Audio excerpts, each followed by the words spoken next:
Pebbles Kannada ಚಾನಲ್ಗೆ ನಿಮಗೆಲ್ಲ ಆತ್ಮೀಯ ಸ್ವಾಗತ. ಇವತ್ತು ನಾವು ಪ್ರಾಣಿಗಳ ಕೆಲವು ವಿಷಯಗಳನ್ನು ತಿಳ್ಕೊಳ್ಳೋಣ. ಈ ವಿಡಿಯೋದಲ್ಲಿ ನಾವು ಇವತ್ತು ಹುಲಿಯ ಬಗ್ಗೆ ಕೆಲವು ವಿಷಯಗಳನ್ನು ತಿಳ್ಕೊಳ್ಳೋಣ. ಬನ್ನಿ. ಹುಲಿ ಅಂದ್ರೆ ಏನು? ಟೈಗರ್. ಹುಲಿ ಒಂದು ಕಾಡು ಪ್ರಾಣಿ. ಹುಲಿ ಏನು? ವೈಲ್ಡ್ ಅನಿಮಲ್ ಅಂತ ಹೇಳ್ತಾರೆ, ಕಾಡು ಪ್ರಾಣಿ. ಇದು ಅತ್ಯಂತ ಬಲವಾದ ಮತ್ತು ಶಕ್ತಿಯುತ ಪ್ರಾಣಿ. ವೆರಿ ಸ್ಟ್ರೆಂಡಿ. ಇದು ಅತ್ಯಂತ ಬಲವಾದ, ತುಂಬಾ ಶಕ್ತಿ ಇರುತ್ತೆ, ಬಲ ಕೂಡ ಇರುತ್ತೆ ಮತ್ತು ಶಕ್ತಿಯುತ ಪ್ರಾಣಿ. ಹುಲಿ ಕಾಡಿನಲ್ಲಿ ಕಂಡು ಬರುತ್ತದೆ. ಎಲ್ಲಿರುತ್ತೆ ಹುಲಿ? ಹುಲಿ ಕಾಡಿನಲ್ಲಿ ಕಂಡು ಬರುತ್ತದೆ. ಹುಲಿ ಗುಹೆಗಳು, ದಟ್ಟ ಕಾಡುಗಳಲ್ಲಿ ವಾಸಿಸುತ್ತದೆ. ಎಲ್ಲಿ ವಾಸ ಮಾಡುತ್ತೆ ಹುಲಿ? ಗುಹೆಗಳಲ್ಲಿ ವಾಸ ಮಾಡುತ್ತೆ. ದಟ್ಟ ಕಾಡು, ಥಿಕ್ ಫಾರೆಸ್ಟ್, ತುಂಬಾ ಟ್ರೀಸು ಪ್ಲಾಂಟ್ಸ್ ಎಲ್ಲ ಇರುತ್ತಲ್ಲ, ಅಲ್ಲಿ ವಾಸ ಮಾಡುತ್ತೆ. ವಾಸ ಮಾಡೋದು ಅಂದ್ರೇನು? ಜೀವಿಸೋದು ಅಂತ. ಹುಲಿಯ ಸಣ್ಣ ಮರಿಯನ್ನು ಕಬ್ ಎಂದು ಕರೆಯಲಾಗುತ್ತದೆ. ಪುಟ್ಟ ಹುಲಿ ಮರಿನ ಕಬ್ ಎಂದು ಕರೀತಾರೆ. ಹುಲಿ ಒಂದು ಕಾಡು ಪ್ರಾಣಿ. ಇದು ಅತ್ಯಂತ ಬಲವಾದ ಮತ್ತು ಶಕ್ತಿಯುತ ಪ್ರಾಣಿ. ಹುಲಿ ಕಾಡಿನಲ್ಲಿ ಕಂಡು ಬರುತ್ತದೆ. ಹುಲಿ ಗುಹೆಗಳು, ದಟ್ಟ ಕಾಡುಗಳಲ್ಲಿ ವಾಸಿಸುತ್ತದೆ. ಹುಲಿಯ ಸಣ್ಣ ಮರಿಯನ್ನು ಕಬ್ ಎಂದು ಕರೆಯಲಾಗುತ್ತದೆ. ಹುಲಿ ಹಳದಿ ಬಣ್ಣದಲ್ಲಿ ಕಪ್ಪು ಪಟ್ಟೆಗಳನ್ನು ಹೊಂದಿರುತ್ತದೆ. ಹುಲಿ ಮೈ ಮೇಲೆ yellow colour lines, yellow colour ಬಣ್ಣ ಇದ್ದು ಕಪ್ಪು ಲೈನ್ಸ್ ಗಳನ್ನ ಹುಲಿ ಮೈ ಮೇಲೆ ನೀವು ನೋಡಬಹುದು. ಹುಲಿ ಬೇಟೆಯಾಡಿ ಇತರ ಪ್ರಾಣಿಗಳನ್ನು ತಿನ್ನುತ್ತದೆ. ಅಂದ್ರೆ ಹಂಟ್ ಮಾಡಿ ಬೇರೆ ಪ್ರಾಣಿಗಳನ್ನ ಹುಲಿ ತಿನ್ನತ್ತೆ. ಹುಲಿ ಉತ್ತಮ ಈಜುಗಾರ, ಸಿಕ್ಕಾಪಟ್ಟೆ ಚೆನ್ನಾಗಿ ಸ್ವಿಮ್ಮಿಂಗ್ ಮಾಡುತ್ತೆ ಹುಲಿ. ಹುಲಿ ಬೆಕ್ಕು ಕುಟುಂಬಕ್ಕೆ ಸೇರಿದೆ. ಇದು ಕ್ಯಾಟ್ ಫ್ಯಾಮಿಲಿಗೆ ಸೇರಿದೆ ಹುಲಿ. ಹುಲಿ ಭಾರತದ ರಾಷ್ಟ್ರೀಯ ಪ್ರಾಣಿ. ನಮ್ಮ ಭಾರತದ ರಾಷ್ಟ್ರೀಯ ಪ್ರಾಣಿ ಹುಲಿಯಾಗಿದೆ. ಹುಲಿ ಹಳದಿ ಬಣ್ಣದಲ್ಲಿ ಯೆಲ್ಲೋ ಕಲರ್ ಇದ್ದು ಕಪ್ಪು ಪಟ್ಟೆಗಳನ್ನು ಹೊಂದಿರುತ್ತದೆ. ಬ್ಲ್ಯಾಕ್ ಸ್ಟ್ರೈಪ್ಸ್ ಇರುತ್ತೆ ಅದ್ರ ಮೈ ಮೇಲೆ. ಹುಲಿ ಬೇಟೆಯಾಡಿ ಹಂಟ್ ಮಾಡಿ ಸಾಯಿಸಿ ಇತರ ಪ್ರಾಣಿಗಳನ್ನು ತಿನ್ನುತ್ತದೆ. ಹುಲಿ ಉತ್ತಮ ಈಜುಗಾರ, ಸಿಕ್ಕಾಪಟ್ಟೆ ಚೆನ್ನಾಗಿ ಸ್ವಿಮ್ಮಿಂಗ್ ಮಾಡುತ್ತೆ. ಹುಲಿ ಬೆಕ್ಕು ಫ್ಯಾಮಿಲಿ ಅಂದ್ರೆ ಕ್ಯಾಟ್ ಫ್ಯಾಮಿಲಿಗೆ ಸೇರಿದೆ. ಹುಲಿ ಭಾರತದ, ನಮ್ಮ ಇಂಡಿಯಾದ ನ್ಯಾಷನಲ್ ಅನಿಮಲ್, ರಾಷ್ಟ್ರೀಯ ಪ್ರಾಣಿ. ಈಗ ನಾವು ಹುಲಿಯ ವಿಷಯದ ಬಗ್ಗೆ ಎಷ್ಟೊಂದು ಮಾಹಿತಿ ತಿಳ್ಕೊಂಡ್ವಿ ಅಲ್ವಾ? ಈಗ ನಾವು ರಸಪ್ರಶ್ನೆಗೆ ಹೋಗೋಣ. ಯಾವುದರ ಮೇಲೆ ರಸಪ್ರಶ್ನೆ? ಹುಲಿಯ ಮೇಲೆ ರಸಪ್ರಶ್ನೆಗೆ ಹೋಗೋಣ. ಬನ್ನಿ ರಸಪ್ರಶ್ನೆಗೆ ಬರೋಣ. ಹುಲಿ ಡ್ಯಾಶ್ ಕುಟುಂಬಕ್ಕೆ ಸೇರಿದೆ. ಯಾವ ಕುಟುಂಬಕ್ಕೆ ಸೇರಿದೆ ಹುಲಿ? ಬೆಕ್ಕು. ಹುಲಿ ಬೆಕ್ಕು ಕುಟುಂಬಕ್ಕೆ ಸೇರಿದೆ. ಹುಲಿ ಭಾರತದ ರಾಷ್ಟ್ರೀಯ ಪ್ರಾಣಿ. ರಾಷ್ಟ್ರೀಯ ನ್ಯಾಷನಲ್ ಅನಿಮಲ್ ಅಲ್ವಾ ಹುಲಿ? ಹುಲಿ ಭಾರತದ ರಾಷ್ಟ್ರೀಯ ಪ್ರಾಣಿ. ಹುಲಿ ಮರಿಗಳನ್ನು ಏನಂತ ಕರೀತಾರೆ? ಕಬ್ ಎಂದು ಕರೀತಾರೆ. ಹುಲಿ ಮರಿಗಳನ್ನು ಕಬ್ ಎಂದು ಕರೆಯಲಾಗುತ್ತದೆ. ಹುಲಿಗಳು ಡ್ಯಾಶ್ ಮತ್ತು ದಟ್ಟವಾದ ಡ್ಯಾಶ್ಗಳಲ್ಲಿ ವಾಸಿಸುತ್ತವೆ. ಹುಲಿಗಳು ಗುಹೆಗಳು ಮತ್ತು ದಟ್ಟವಾದ ಅರಣ್ಯ, ಗುಹೆಗಳು ಮತ್ತು ದಟ್ಟವಾದ ಅರಣ್ಯದಲ್ಲಿ ವಾಸಿಸುತ್ತದೆ. ಹುಲಿಗಳು ಗುಹೆಗಳು ಮತ್ತು ದಟ್ಟವಾದ ಅರಣ್ಯದಲ್ಲಿ ವಾಸಿಸುತ್ತದೆ. ಹುಲಿಯು ತನ್ನ ದೇಹದಲ್ಲಿ ಡ್ಯಾಶ್ ಬಣ್ಣದ ಪಟ್ಟೆಗಳನ್ನು ಹೊಂದಿದೆ. ಯಾವುದು? ಕಪ್ಪು ಬಣ್ಣದ ಪಟ್ಟೆಗಳು. ಹುಲಿಯು ತನ್ನ ದೇಹದಲ್ಲಿ ಕಪ್ಪು ಬಣ್ಣದ ಪಟ್ಟೆಗಳನ್ನು ಹೊಂದಿದೆ. ಹುಲಿ ಬೆಕ್ಕು ಕುಟುಂಬಕ್ಕೆ ಸೇರಿದೆ. ಹುಲಿ ಭಾರತದ ರಾಷ್ಟ್ರೀಯ ಪ್ರಾಣಿ. ಹುಲಿ ಮರಿಗಳನ್ನು ಕಬ್ ಎಂದು ಕರೆಯಲಾಗುತ್ತದೆ. ಹುಲಿಗಳು ಗುಹೆಗಳು ಮತ್ತು ದಟ್ಟವಾದ ಅರಣ್ಯದಲ್ಲಿ ವಾಸಿಸುತ್ತದೆ. ಹುಲಿಯು ತನ್ನ ದೇಹದಲ್ಲಿ ಕಪ್ಪು ಬಣ್ಣದ ಪಟ್ಟೆಗಳನ್ನು ಹೊಂದಿದೆ. ನಾವು ರಸಪ್ರಶ್ನೆಗೆಲ್ಲ ಉತ್ತರಿಸಿದ್ವಿ ಸರಿಯಾಗಿ. ಈಗ ನಾವು ಹುಲಿಯ ಬಗ್ಗೆ ರೈಮ್ಸ್ ನೋಡಲು ಹೋಗೋಣವಾ? ಬನ್ನಿ ರೈಮ್ಸ್ ನೋಡಲು ಹೋಗೋಣ. Tiger. The national animal of our country is tiger. It belongs to the cat family. They hunt and eat other animals like wild boar, deer, and zebra. The tiger lives in caves and the young one are called cubs.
Crow.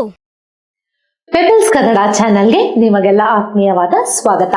ಇಂದು ನಾವು ಕಾಗೆ ಬಗ್ಗೆ ಕೆಲವು ವಿಷಯಗಳನ್ನ ತಿಳ್ಕೊಳ್ಳೋದಕ್ಕೆ ಹೋಗೋಣ ಬನ್ನಿ. ಕ್ರೋ. ಕ್ರೋ ಅಂದ್ರೆ ಕಾಗೆ. ಕಾಗೆ ಎಲ್ಲೆಡೆ ಕಂಡು ಬರುತ್ತದೆ. ಕಾಗೆ ಎಲ್ಲ ಕಡೆ ಕಾಣಿಸುತ್ತೆ. ಇದು ಕಪ್ಪು ಬಣ್ಣದಲ್ಲಿದೆ. ಕಾಗೆ ಯಾವ ಬಣ್ಣದಲ್ಲಿರುತ್ತೆ? ಕಾಗೆ ಕಪ್ಪು ಬಣ್ಣದಲ್ಲಿ ಇರುತ್ತೆ. ಇದು ದೊಡ್ಡ ಗುಂಪುಗಳಲ್ಲಿ ಮರದ ಮೇಲೆ ವಾಸಿಸುತ್ತದೆ. ಇದು ಗುಂಪಾಗಿರುತ್ತೆ, ಜೊತೆ ಜೊತೆಯಾಗಿರುತ್ತೆ. ಇದು ಮರಗಳಲ್ಲಿ ವಾಸಿಸುತ್ತೆ. ಇದು ಕಾಗೆ ತುಂಬಾ ಕಠಿಣ ಧ್ವನಿಯನ್ನು ಹೊಂದಿದೆ. ಒಂಥರ ಗೊಗ್ಗುರ್ ಧ್ವನಿ. ಅದ್ರ ಧ್ವನಿ ಅಷ್ಟೊಂದು ಚೆನ್ನಾಗಿಲ್ಲ. ವಾಯ್ಸ್, ಧ್ವನಿ ಅಂದ್ರೆ ವಾಯ್ಸ್. ಇದು ತುಂಬಾ ಉಪಯುಕ್ತ ಹಕ್ಕಿ. ಇದು ಬಹಳ ಹೆಲ್ಪ್ಫುಲ್ ಹಕ್ಕಿಯಾಗಿದೆ. ಕಾಗೆ ಎಲ್ಲೆಡೆ ಕಂಡು ಬರುತ್ತದೆ. ಇದು ಕಪ್ಪು ಬಣ್ಣದಲ್ಲಿದೆ. ಇದು ದೊಡ್ಡ ಗುಂಪುಗಳಲ್ಲಿ ಮರದ ಮೇಲೆ ವಾಸಿಸುತ್ತದೆ. ಕಾಗೆ ತುಂಬಾ ಕಠಿಣ ಧ್ವನಿಯನ್ನು ಹೊಂದಿದೆ. ಇದು ತುಂಬಾ ಉಪಯುಕ್ತ ಹಕ್ಕಿ. ಕಾಗೆ ಏನನ್ನಾದರೂ ತಿನ್ನುತ್ತದೆ. ಏನ್ ಕೊಟ್ಟರು ತಿನ್ನುತ್ತೆ ಕಾಗೆ. ಕಾಗೆ ಪರಿಸರವನ್ನು ಸ್ವಚ್ಛವಾಗಿಡುತ್ತದೆ. ಪರಿಸರ ಎನ್ವಿರಾನ್ಮೆಂಟ್ ನ ನೀಟಾಗಿರುತ್ತೆ ಕಾಗೆ.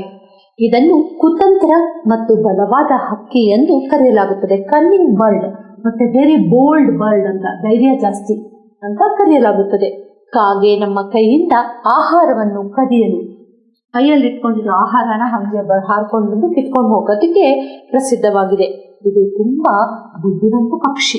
Very clever bird. ಇದು ತುಂಬಾ ಬುದ್ಧಿವಂತ ಪಕ್ಷಿ.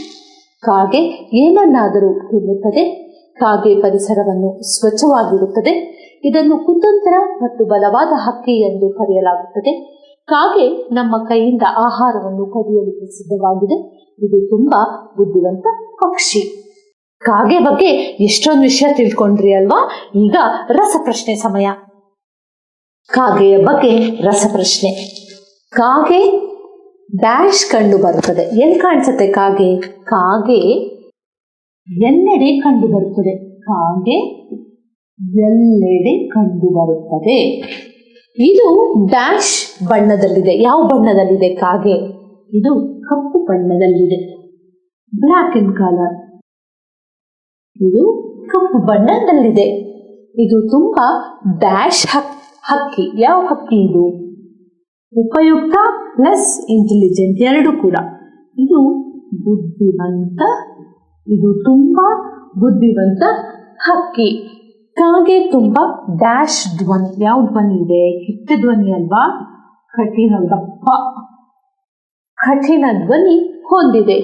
ಕಾಗೆ ಡ್ಯಾಶ್ ಸ್ವಚ್ಛವಾಗಿರುತ್ತದೆ. ಪರಿಸರ. ಪರಿಸರ ಅಂದ್ರೆ ಎನ್ವಿರಾನ್ಮೆಂಟ್. ಕಾಗೆ ಪರಿಸರವನ್ನು ಸ್ವಚ್ಛವಾಗಿರುತ್ತದೆ. ಕಾಗೆ ಎಲ್ಲೆಡೆ ಕಂಡು ಬರುತ್ತದೆ.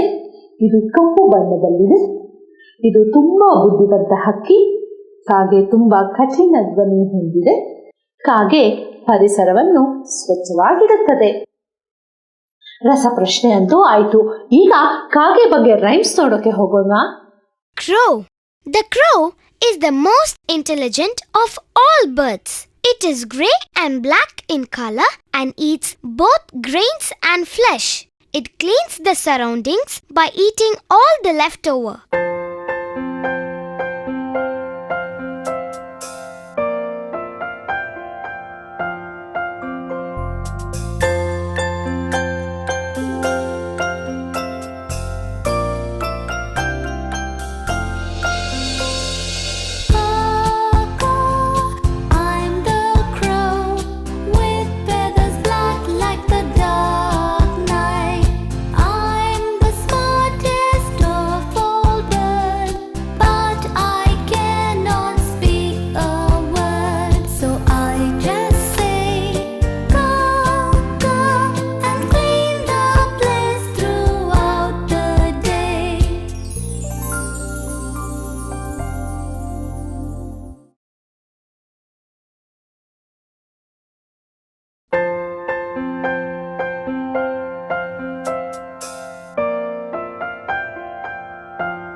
Mango. ಪೆಬಲ್ಸ್ ಕನ್ನಡ ಚಾನಲ್ಗೆ ತಮಗೆಲ್ಲ ಆತ್ಮೀಯವಾದ ಸ್ವಾಗತ. ಇವತ್ತು ನಾವು ಕೆಲವು ಹಣ್ಣುಗಳ ಬಗ್ಗೆ ತಿಳ್ಕೊಳ್ಳೋಣ. ಮೊದಲ ಹಣ್ಣು ಮ್ಯಾಂಗೋ.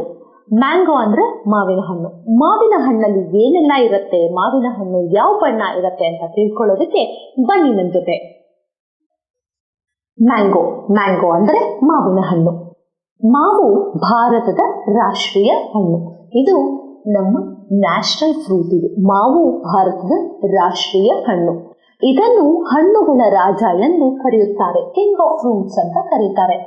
ಮಾವನ್ನು ಸೂಪರ್ ಫ್ರೂಟ್ ಎಂದು ಕರೆಯುತ್ತಾರೆ. ಇದನ್ನ ಸೂಪರ್ ಫ್ರೂಟ್ ಅಂತ ಕೂಡ ಕರೀತಾರೆ. ಭಾರತದಲ್ಲಿ ಸುಮಾರು 30 ವಿಧದ ಅಂದ್ರೆ 30 ವೆರೈಟೀಸ್ ಮಾವುಗಳಿದೆ. ಮಾವಿನ ಮರಗಳು ಪ್ರಪಂಚದ ಬೆಚ್ಚಗಿನ ಭಾಗದಲ್ಲಿ, ಎಲ್ಲಿ ಸ್ವಲ್ಪ ವಾರ್ಮ್ ಟೆಂಪರೇಚರ್ ಇರುತ್ತೋ ಆ ಜಾಗಗಳಲ್ಲಿ ಮಾವಿನ ಹಣ್ಣು ಬೆಳೆಯುತ್ತೆ. ಮಾವು ಭಾರತದ ರಾಷ್ಟ್ರೀಯ ಹಣ್ಣು. ಇದನ್ನು ಹಣ್ಣುಗಳ ರಾಜ ಎಂದು ಕರೆಯುತ್ತಾರೆ. ಮಾವನ್ನು ಸೂಪರ್ ಫ್ರೂಟ್ ಎಂದು ಕರೆಯುತ್ತಾರೆ. ಭಾರತದಲ್ಲಿ ಸುಮಾರು 30 ವಿಧದ ಮಾವುಗಳಿವೆ. ಮಾವಿನ ಮರಗಳು ಪ್ರಪಂಚದ ಬೆಚ್ಚಗಿನ ಭಾಗದಲ್ಲಿ ಬೆಳೆಯುತ್ತದೆ. ಮಾವುಗಳು ವಿವಿಧ ಆಕಾರ, ಗಾತ್ರ ಮತ್ತು ಬಣ್ಣದಲ್ಲಿರುತ್ತೆ. ಬೇರೆ ಬೇರೆ ಸೈಜಸ್, ಆಮೇಲೆ ಶೇಪ್ಸ್ ಮತ್ತೆ ಕಲರ್ ನಲ್ಲಿ ಇರುತ್ತೆ. ಇದು ವಿಟಮಿನ್ ಮತ್ತು ಖನಿಜಗಳಿಂದ ತುಂಬಿದೆ. ಇದರಲ್ಲಿ ವಿಟಮಿನ್ಗಳು ಜಾಸ್ತಿ, ವೈಟಮಿನ್ಸ್ ಇದೆ, ನ್ಯೂಟ್ರಿಯೆಂಟ್ಸ್ ಇದರಲ್ಲಿ ತುಂಬಾ ಜಾಸ್ತಿ ಇದೆ. ಮಾವಿನ ಮರವು ದೀರ್ಘಕಾಲ, ಸುಮಾರು ವರ್ಷ ಮಾವಿನ ಮರ ಬದುಕತ್ತೆ. ಬಲಿಯದ ಮಾವಿನ ಹಣ್ಣನ್ನು ಚಟ್ನಿ, ಉಪ್ಪಿನಕಾಯಿ, ಕರ್ರಿಗಾಗಿ ಬಳಸುತ್ತಾರೆ. ಬಲಿಯದ ಮಾವಿನಕಾಯಿನ ಚಟ್ನಿ, ಉಪ್ಪಿನಕಾಯಿ ಮತ್ತು ಕರ್ರಿ ಸಾಂಬಾರ್ಗಳಲ್ಲಿ ಮತ್ತೆ ಗೊಜ್ಜುಗಳಲ್ಲಿ ಬಳಸ್ತಾರೆ. ಆಮ್ರಸ್ ಎಂದು ಕರೆಯುವ ಹಣ್ಣಿನ ರಸ ಬಹಳ ಜನಪ್ರಿಯವಾಗಿದೆ. ಆಮ್ರಸ್ ಅಂತಂದ್ರೆ ಮಾವಿನ ಹಣ್ಣಿನ ರಸ ಅಂತ, ಅದನ್ನು ಕರೆಯುವ ಹಣ್ಣಿನ ರಸ ಬಹಳ ಜನಪ್ರಿಯವಾಗಿದೆ. ಮಾವುಗಳು ವಿವಿಧ ಆಕಾರ, ಗಾತ್ರ ಮತ್ತು ಬಣ್ಣದಲ್ಲಿರುತ್ತದೆ. ಇದು ವಿಟಮಿನ್ ಮತ್ತು ಖನಿಜಗಳಿಂದ ತುಂಬಿದೆ.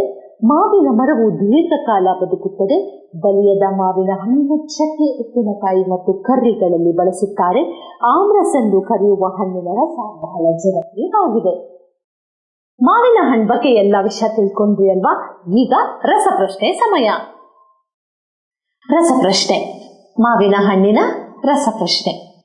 ಮಾವು ಭಾರತದ ರಾಷ್ಟ್ರೀಯ ಹಣ್ಣು.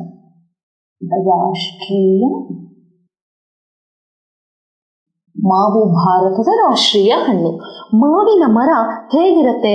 ಉದ್ದವಾಗಿ ಜೀವಂತವಾಗಿರುತ್ತೆ ಅಲ್ವಾ? ಉದ್ದಕ್ಕಿರುತ್ತೆ ಮರ. ಇದು ಅಂದ್ರೆ ಮೇಲುಪತ್ರ ಜಾಸ್ತಿ, ಉದ್ದ ಜೀವಂತ ಮರ. ಮಾವನ್ನು ಸೂಪರ್ ಫ್ರೂಟ್ ಎಂದು ಕರೆಯುತ್ತಾರೆ.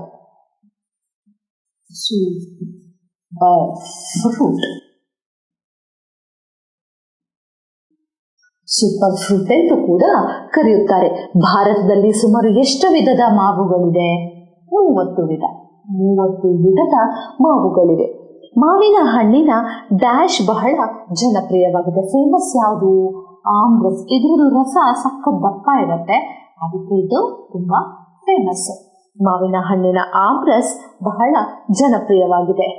ಮಾವು ಭಾರತದ ರಾಷ್ಟ್ರೀಯ ಹಣ್ಣು. ಮಾವಿನ ಮರ ಉದ್ದ ಜೀವಂತ ಮರ. ಮಾವನ್ನು ಸೂಪರ್ ಫ್ರೂಟ್ ಎಂದು ಕೂಡ ಕರೆಯುತ್ತಾರೆ. ಭಾರತದಲ್ಲಿ ಸುಮಾರು 30 ವಿಧದ ಮಾವುಗಳಿವೆ. ಮಾವಿನ ಹಣ್ಣಿನ ಆಮ್ರಸ್ ಬಹಳ ಜನಪ್ರಿಯವಾಗಿದೆ. ರಸಪ್ರಶ್ನೆ ಅಂತೂ ಮಾಡಿದ್ದಾಯ್ತು. ಈಗ ಮಾವಿನ ಹಣ್ಣಿನ ಬಗ್ಗೆ ರೈಮ್ಸ್ ನೋಡ್ಕೊಂಡು ಬರೋಣ. Mango. The mango is the king of fruits and is one of the most tastiest of all the fruits.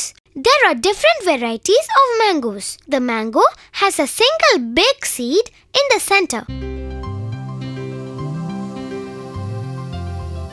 Hey Mr. Mango, let's go to the tango. You are full of vitamins that make us strong to win. You are so tasty, both sweet and tangy. I love you, yummy yum. Come and ask my mummy mum. Hey Mr. Mango, let's go to the tango. You are full of vitamins that make us strong to win. You are so tasty, both sweet and tangy. I love you, yummy yum. Come and ask my mummy mum.